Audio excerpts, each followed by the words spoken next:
Brad, we got to ask you a couple of Maverick questions because everybody's listening right now because nobody else is local except for us.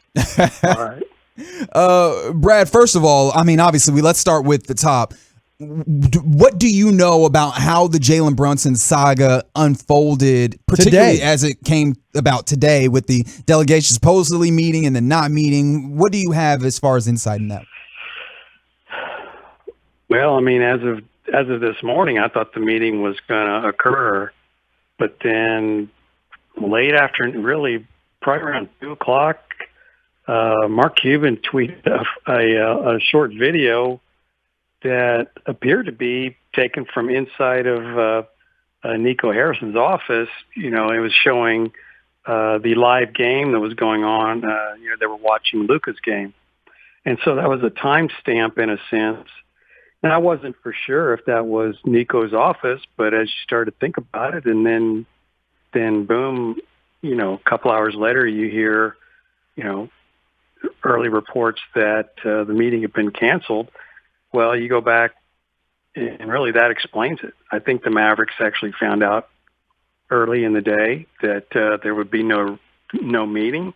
I do know that they were prepared to go, but I wondered if in a sense that was Cuban's way of sending a signal out to people, see if they could figure out what was going on.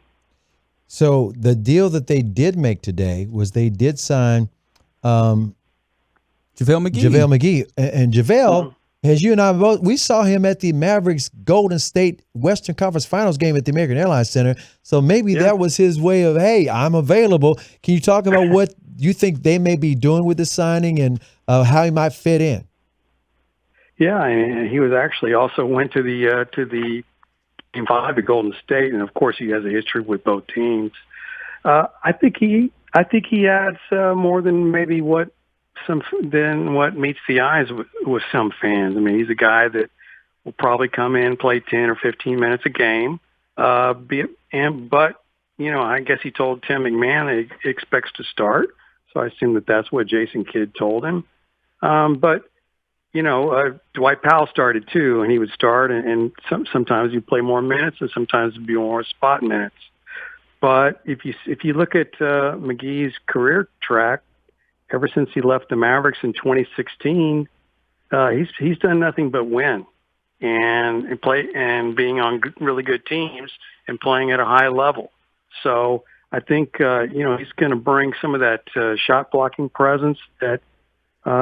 That Christian Wood is not going to provide. Christian Wood will be your offensive interior guy. And so it'll be interesting to see how the rotation shakes out between those two guys. They're two very different players.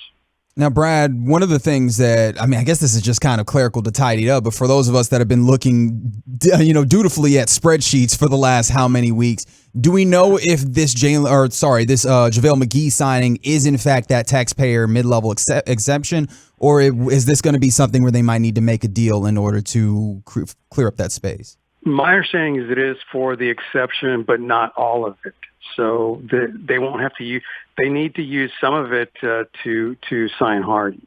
So there could be some machinations between now and when they actually have to sign this. They're not able to sign these free agency deals until next week. So there could be some movement, but right now the deal is that he would take part of that exception and the rest would go to Hardy.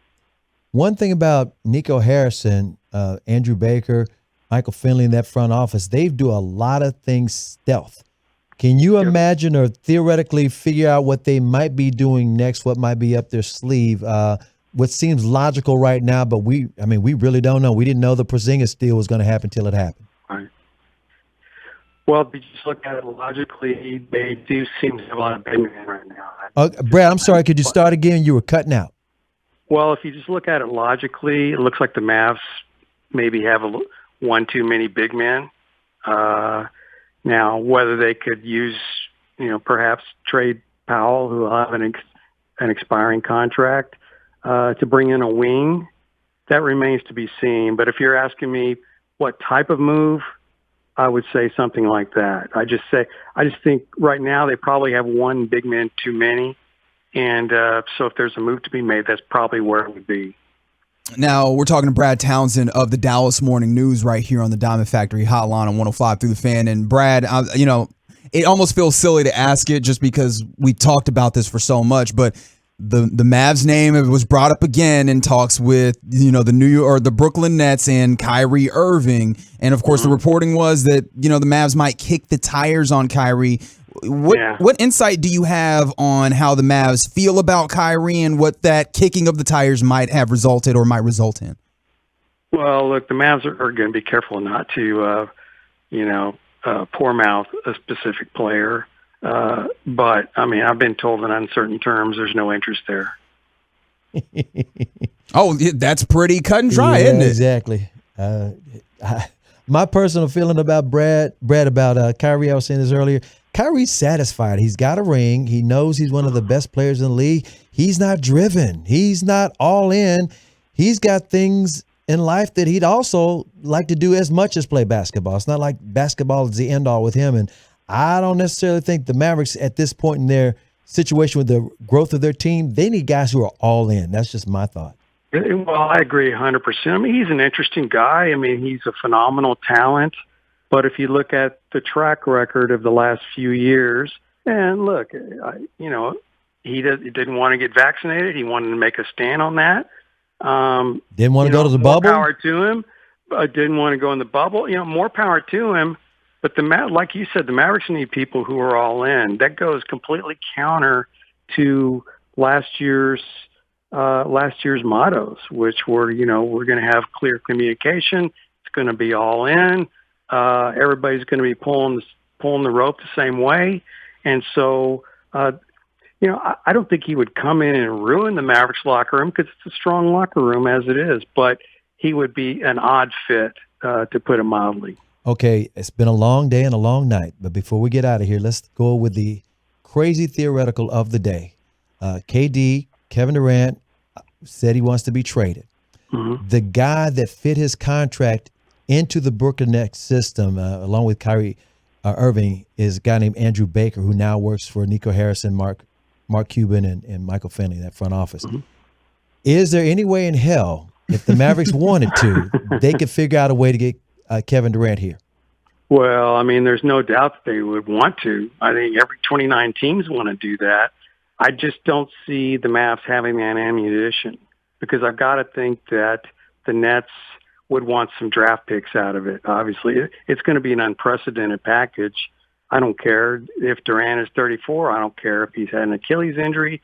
He's Kevin Durant. He's going to draw a package that's going to be bigger than I think that the Mavericks can put together. Not that they wouldn't be interested, for sure. I looked at the roster. I looked at the possibilities. I just don't think it stacks up talent-wise for the Mavs to be able to do that.